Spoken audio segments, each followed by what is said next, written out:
رغم الزمن الطويل جدا، نحن نتكلم عن أكثر من 14 قرن، ولكن مع ذلك ظلت الأمة تؤمن بمعنى الأمة الواحدة الموحدة التي يتساوى فيها الجميع في الحقوق وفي الواجبات. الجانب الثاني الذي وددت أنه الدكتور لو تكلم عنه بشكل أوسع هو جانب المجتمع المدني في أمريكا. واعتقد أنه أمريكا ربما بدافع الليبرالية التي بدأت قبل الثورة الأمريكية طبعا، ولكن تطورت وظهرت في أمريكا بشكل واضح، دور الدولة يتضاءل لصالح دور المجتمع. والمجتمع المدني يلعب في أمريكا دور كبير جدا. اليوم توجد أكثر من 3 ملايين منظمة عاملة في أمريكا.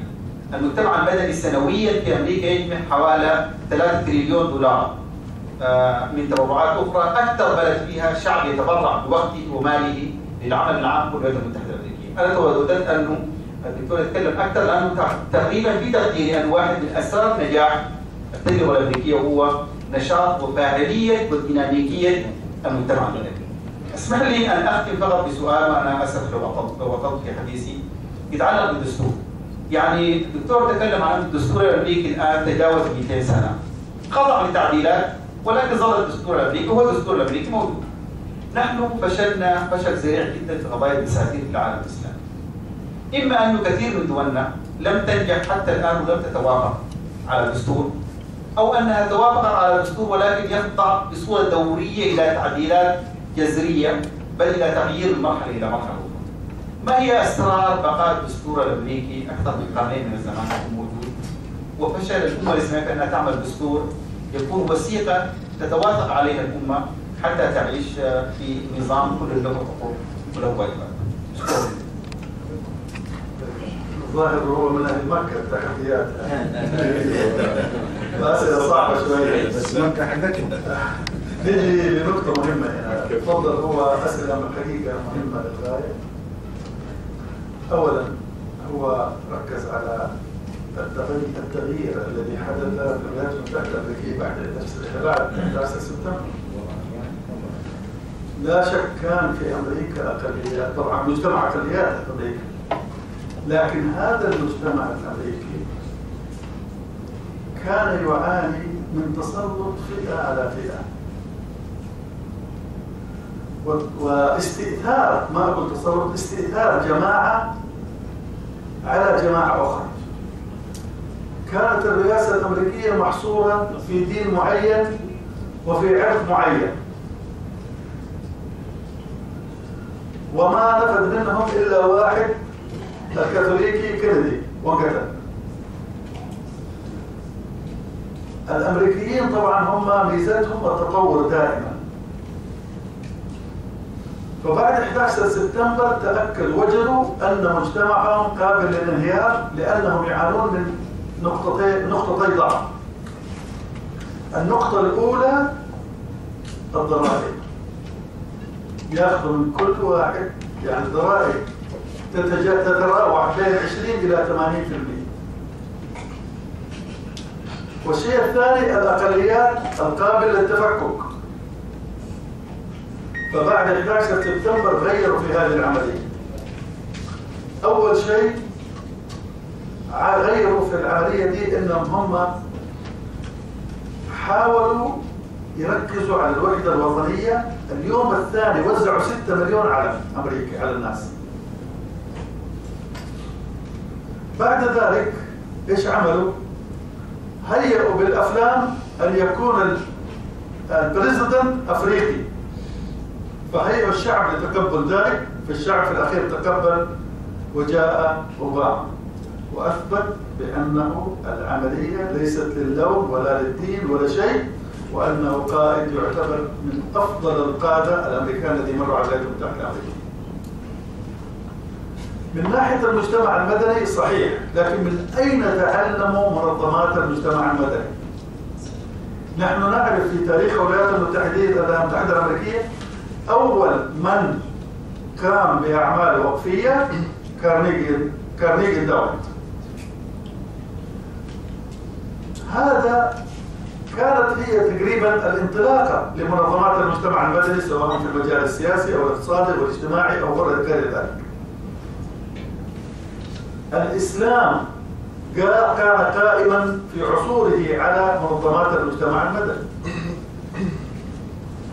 أول ما انفجرت عمليات المجتمعات المدنية في المملكة في العصر الإسلامي كانت في عهد النبوة، حينما الله عز وجل أنزل الآية: لن تنالوا البر حتى تنفقوا مما تحبون. فبدأ الصحابة يتسابقون على فعل الخيرات، وكان كل واحد يجي للنبي صلى الله عليه وسلم ويقول له أنا عندي مال كذا إيش أسوي فيه؟ يعلم النبي صلى الله عليه وسلم. فكان هناك من الأوقاف بدأت من هناك كما بدأت الأوقاف فيما بعد في أمريكا. وظلت منظمات المجتمع المدني في العصور الإسلامية إلى قبل 30 سنة. كنا في المدينة نجد هناك المشيخات، شيخ الحدادين، شيخ النجارين، شيخ السقائين، شيخ كل شيء.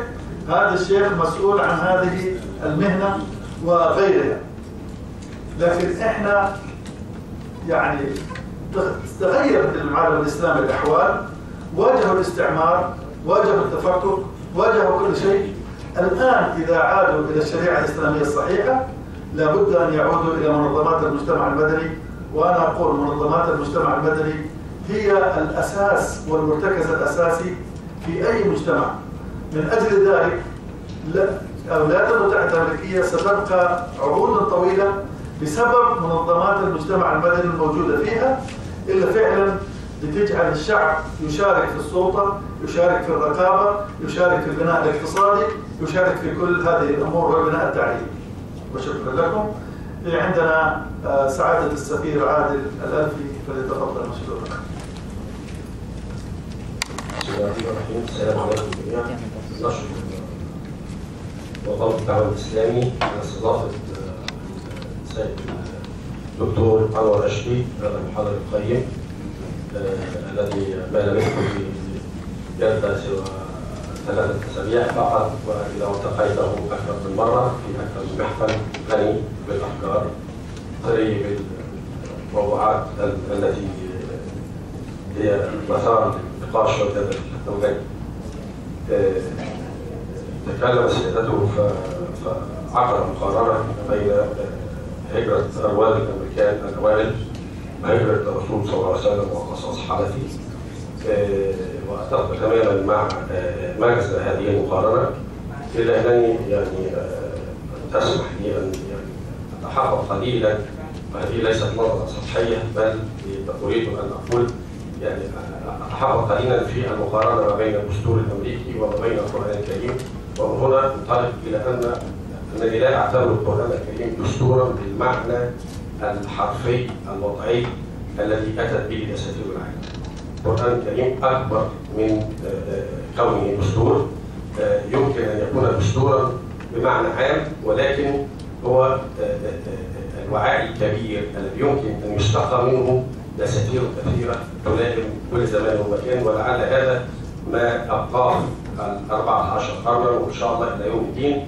والدستور الأمريكي هو يعني 26 تعديل في أقل من 100 عام، ولا أظن أنه ستمر 14 قرن ويصير بنفس الحال الذي هو عليه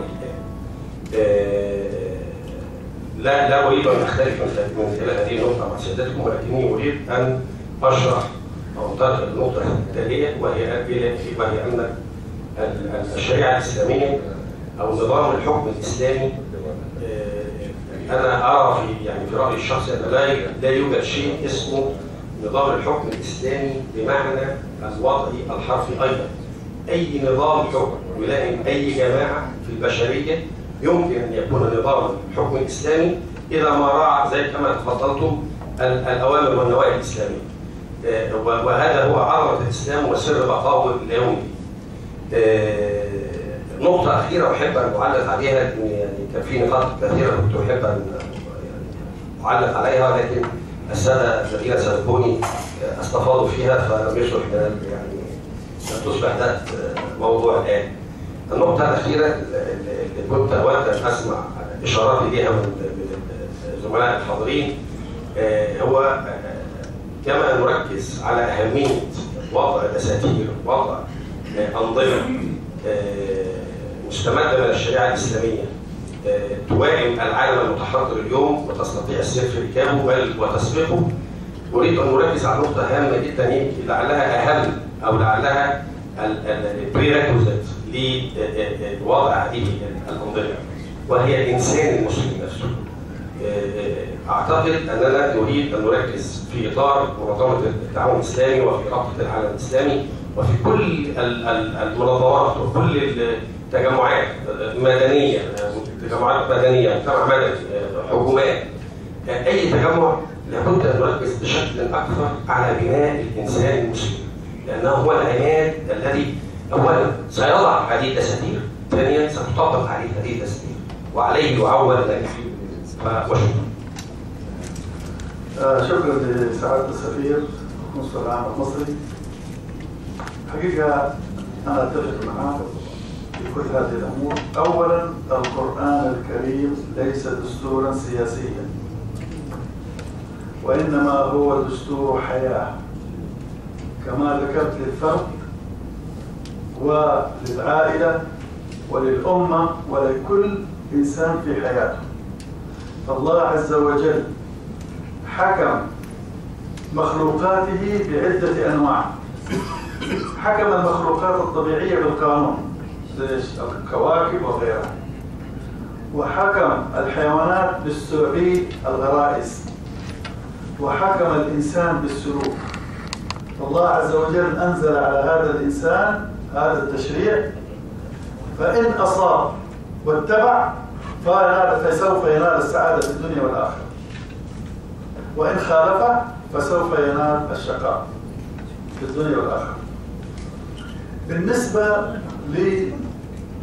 للمقارنة، أنا أقول المقارنة يعني نشوف إنه كم هو الإسلام عظيم، لكن أي عدالة تطبق في العالم فهي إسلام، هي نظام إسلام. لكن الإسلام ميزان. الدستور الأمريكي والديمقراطية الأمريكية ديمقراطية عادلة، لكن فيها فجوات ثقوب. هذه الثقوب هي التي تختلف مع الإسلام. الاختلاف الذي يكون مع الإسلام هذا هو الذي يسبب كثير من المشاكل للولايات المتحدة الأمريكية أو لفرنسا أو لغيرها. فمثلا المبالغة في عملية الحرية الفردية، حينما يكون الإنسان حرا فرديا هل من حقه أن يقر المثلية؟ لا. هل من حقه أن يؤذي الآخرين؟ لا. إذا معناها إنه إحنا واجبنا أننا إحنا نثري هذه الأنظمة الديمقراطية في العالم بالقيم الإسلامية الحقة التي تصلح هذا السلوك الإنساني. ولكن مع ذلك فإن أي ديمقراطية أو أي عدالة اجتماعية أو أي حرية فهي بالإسلام، ولكن لكل شيء ضوابطه. فنحن في مجتمعات مختلفة، لهذا نقر بعض الحاجات لكن ما نخالفه، وما يخالف الإسلام لا نرضى به. لكن إذا هم عملوا العمل ده نحن لا نروح نقاتلهم ولا شيء. وللعلم بأن الله عز وجل لم يأمرنا بقتال الكفار لكفرهم بل لظلمهم. الظلم هو الذي سبب قتال الكفار. كانوا يطلبون الدولة الإسلامية أن تأتي فتحميهم، فإذا حمتهم من الظلم دخلوا الإسلام. لكن ما عمرهم قالوا هذا بالسيف يا تسلم يا سيف قدام أبدا. فالحقيقة هذا يعني أنا أعتقد إنه هو فهم المحاضرة، لكن يبغاني أركز على هذه النقطة بالذات، والحقيقة هذه مهمة إني أركز عليها. وطبعا الوقت نفذ وحبيبنا بيقول لي ترى خلاص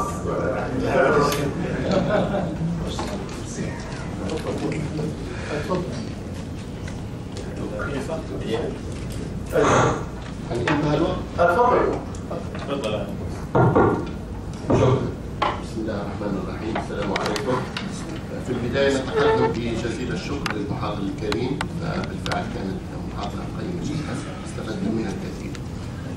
وأعتقد أنه لا يختلف الاثنان على الكلام الذي ورد في بداية والمقارنات التي قدموها في بداية المحاضرة، ولكن الذي المستمع لخطاب الرئيس الأمريكي باراك أوباما بالأمس في الجمعية العمومية للأمم المتحدة وإطنابه في الحديث عن تداعيات وانعكاسات الشريط المسيء للرسول الكريم،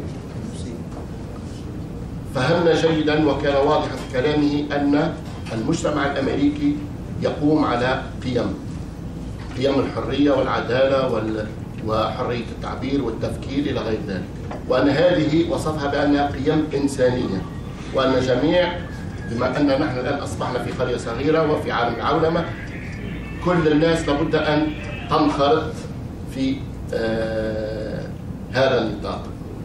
وقال أن الغرب هو في مواجهة العالم الغربي وإسرائيل وأمريكا، وأنه أراد أن يفهمنا أنه لابد العالم الإسلامي أن ينخرط في القيم الإنسانية، وأنه كأنه يقول أنه القيم اللي موجودة في الحضارة الإسلامية والشريعة الإسلامية هي أصبحت خارجة عن الزمان والمكان، وأنه على المسلمين أن ينخرطوا، وأنه حتى أشار كونه لا يمكن ولن تجرم أمريكا ازدراء الأديان ولن يستصدروا أي قرار يدين ازدراء الأديان. إذا أين نحن من الكلام الذي تفضلتم به وعلاقة الشريعة الإسلامية بالدستور الأمريكي والقيم التي جاءت في الدستور الأمريكي؟ وشكرا. طبعا أنا أبغى أتكلم بنظرة استراتيجية. في القرن العشرين كان الصراع صراع ايديولوجي بين الديمقراطية الغربية وبين الرأسمالية وبين الاشتراكية الشيوعية. انهارت الشيوعية. الآن تحول الصراع إلى صراع اقتصادي وهذا الصراع الاقتصادي يحمل جذورا فكرية، فاختلفت كل الأساليب. الآن بدأت تتراجع عملية القتال والحروب والاستعمار وغير ذلك، ولكن أصبح هناك العولمة تتسرب، أصبح هناك صراع ثقافي. لا يوجد منهج ثقافي الآن على الساحة إلا اثنين: المنهج الثقافي الإسلامي والمنهج الثقافي الغربي. والآن يجب أن نكون نحن المسلمون على مستوى المسؤولية، أن نتحاور معهم وأن نفهمهم بأن هذه الحرية التي يتصدقون بها حرية التعبير يجب أن يكون لها حدود حينما تبدأ حرية الآخرين. ثاني شيء، نحن يجب أن نبحث عن الأسلوب الذي يجب أن نوقف هذه العملية، لا أن نقاتلهم وندمرهم، وإنما لكي نفهمهم. فهنا مثلا عملية حرية التعبير، إحنا عند أمريكا دولة قانون. إذا الآن قامت مجموعة أمريكية ورفعت قضية في هذا الرجل بأنه تجاوز حرية التعبير وخالف الدستور لأنه امتهن الديانات، فستصدر في حقه عقوبة. هذه العقوبة نحن نعرف أن القانون الأمريكي يعتمد على الكيسز، الحالات، فتصبح قانون أي واحد ما يستطيع بكرة يتكلم عن النبي صلى الله عليه وسلم لأنه يجرح المسلمين، فيتعدى بذلك حرية التعبير. إحنا يجب أن نفهمهم لكي نستطيع أن نوصل لهم ما هو الإسلام. لا شك نحن نعلم كمسلمين أن الإسلام لا يأتيه الباطل بين يديه وآخره، لكن كمان نعرف إن إحنا عندنا مخالفات كبيرة. يعني لو مثلا مشينا على ما قال البعض إنه لازم يكون هناك يجرم كل من يتكلم ضد الديانات، زي ما قلت لكم 90% من خطباء الجمعة عندنا حيصيروا مجرمين. بسبب الديانة الثانية. فعلينا أن نفكر بالضبط كيف نستطيع أن نتعامل في هذه الحالة. وأشكرك على السؤال الجيد. سمحتم لجاري ربع دقيقة نفس الموضوع بس استفسار بس. تسمع لجاري؟ الحديث يسجون واحد. سؤال باختصار للضيف الكريم، يعني كيف تربط بين قوله تعالى لرسوله الكريم إنا كفيناك المستهزئين وبين رسوم الفيلم هذا المسير الرسول صلى الله عليه وسلم؟ هل هذا منهج القرآني؟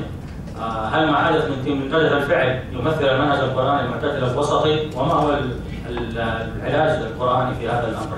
شوف، الله عز وجل يقول إنا كفيناك المستهزئين.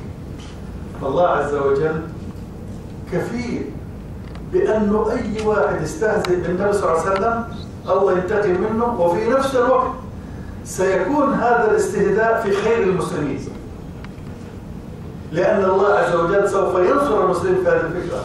الآن الأعمال اللي طلعت سلبياتها وإيجابياتها سوف تجعل الغرب يعيد النظر في حريته التي تجاوزت الحدود. فإذا علينا أن نعلم بأن الله عز وجل هو الذي يسير الكون. ما أحد استهزأ بالنبي صلى الله عليه وسلم زي كفار قريش، لكن الله عز وجل جعلهم كلهم يؤمنوا به، وهم يؤمنوا وهم يحملون الرسالة ويوصلونها. فإن شاء الله أنا بقول لهم لو كل مسلم بيروح أمريكا كل يوم يمسك 5 يفهمهم ايش هو الإسلام، خلال 10 سنوات 90% من الأمريكان يصيروا مسلمين.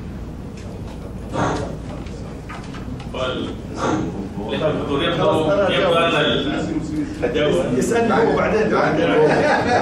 وعليه نبدأ الحديث مع الدكتور الزشيون، واستفدنا الحمد لله فائدة كبيرة، وكانت يعني من أنجح المحاضرات سلسلة المحاضرات التي أقامتها المكتبة.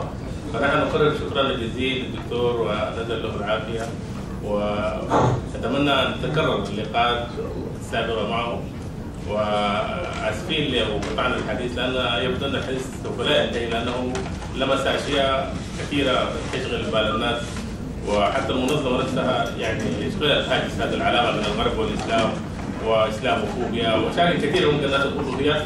فظاهر الحديث ما ينتهي. نشكر حضوركم جميعا، ونتمنى ان يكون كل الحضور هذا من ضمن اعضاء المحاضرات التي تتتالى بالمكتب، وسندعوكم عند كل جلسه فكرية أو ثقافية في المستقبل إن شاء الله. نتمنى حضوركم جميعا، ونشكر لكم حضوركم الكريم، ونشكر شكرا للدكتور.